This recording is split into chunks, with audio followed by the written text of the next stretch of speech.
Hello friend नमस्कार good morning मु दीपक आपण देखुचंती दीपक टीवी दुनिया। आज हेउची डिसेंबर मास 1 तारिख सोमवार। चलंतु जानि नबा आज दिनर केतोटी गुरुत्वपूर्ण टॉप न्यूज अपडेट। प्रथम अपडेट रहिछि एणिकि छात्र छात्री थिबा स्कूल खुलिबो नाही। राज्य रे 20 किंबा ताठारु कम छात्र छात्री थिबा विद्यालय गुडीकु पुनः खोला जीव नाही बोली गणशिक्षा मंत्री कहिसंती। मंत्री कहिसंती जे पूर्वरु राज्य रे जेउ सरकार थिला सेमाने 20 रु अधिक छात्र छात्री थिबा अनेक विद्यालय को बंद करि देथिले। वर्तमानर सरकार गठन हेबा परे सही भली बंद हो जायथिबा 46 टी स्कूल को पुणी खोली सारिलेनी। जिला स्तरीय कमिटी ठारू निवेदन आसीबा परे राज्य सरकार सही निवेदन गुडी को विचार करी विद्यालय खोलिबा पई पदक्षेप नैछंती। परवर्ती खबर ओडिशा छाडिले राष्ट्रपति द्रौपदी मुर्मू। आज सकाळे राष्ट्रपति द्रौपदी मुर्मू भुवनेश्वर छाडिछंती। से राजभवन रु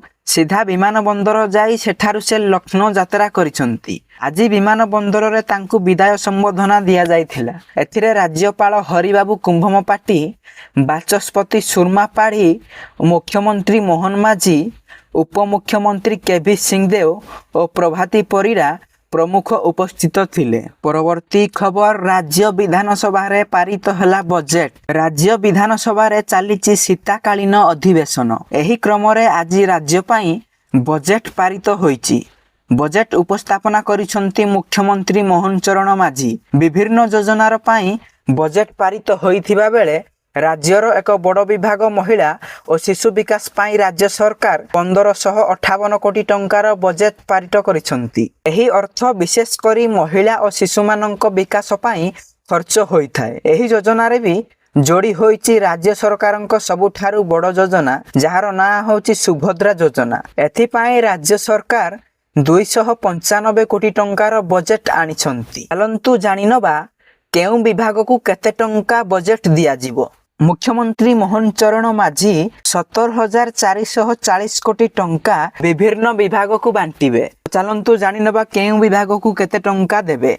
प्रथमे हेउची स्वास्थ्य क्षेत्र पाई 1164 कोटी टंका देबे। अनुसूचित जाति और जनजाति उन्नयन पाई 531 कोटी। खाद्य जोगाण एवं ग्राहक कल्याण पाई 4329 कोटी। पंचायती राज पानीय जल और ग्राम्य उन्नयन पाई 616 कोटी। कृषि और अनुसांगिक क्षेत्र पाई 1673 कोटी। शहरी विकास पाई 2303 कोटी। शिक्षा क्षेत्र पाई 2327 कोटी। महिला और शिशु विकास पाई 1558 कोटी। परवर्ती खबर गोटिए दिन रे 7.63 लाख टंकार जरिमाना आदाय। ताहा पुणी मात्र 7टी जिल्लारू। नवेम्बर 27 तारिख रे केंद्रीय रेंज पुलिस 7टी जिल्लार विभिन्न स्थान रे जानवाहन गुडी को जांच करिथिला। मोट 1713टी जानवाहन जांच करिथिबा बेले सेमानंक पाखरु 7,63,500 टंका जरिमाना आदाय करिछि। एथिरु होउछि पुरी रु 1,08,000, कटकरु सर्वनिम्न 12,500,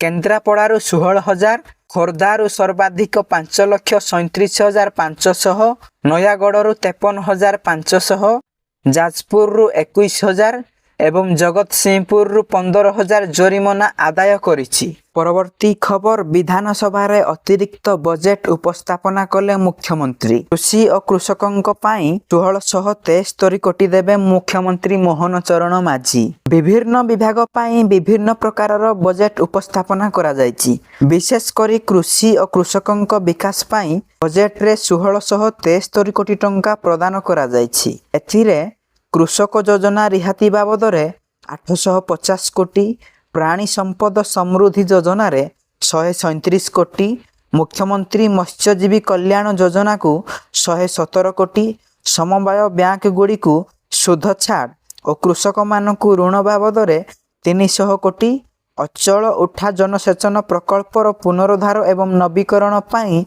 100 कोटी, समवाय अनुष्ठानर भित्तिभूमि विकास पाई 96 कोटी टंका प्रदान करा जायछि। सेपटे जंगल परिवेश और जलवायु परिवर्तन बाबद रे 576 कोटी टंकार बजेट पारित होईछि। एथिरे क्षतिपूरण और वनीकरण पांठी को 242 कोटी, नंदनकानन प्राणी उद्यानर विकास एवं सौंदर्यकरण पाई 80 कोटी, ପରିବେଶ ଓ ପର୍ଯ୍ୟଟନର ବିକାଶ ପାଇଁ 80 କୋଟି, ବନ୍ୟପ୍ରାଣୀ ସୁରକ୍ଷା ଏବଂ ସଂରକ୍ଷଣ ପଦକ୍ଷେପ ପାଇଁ 25 କୋଟି ସହ ହାତୀ କରିଡର ପାଇଁ 25 କୋଟି ଟଙ୍କା ଦିଆଯାଇଛି।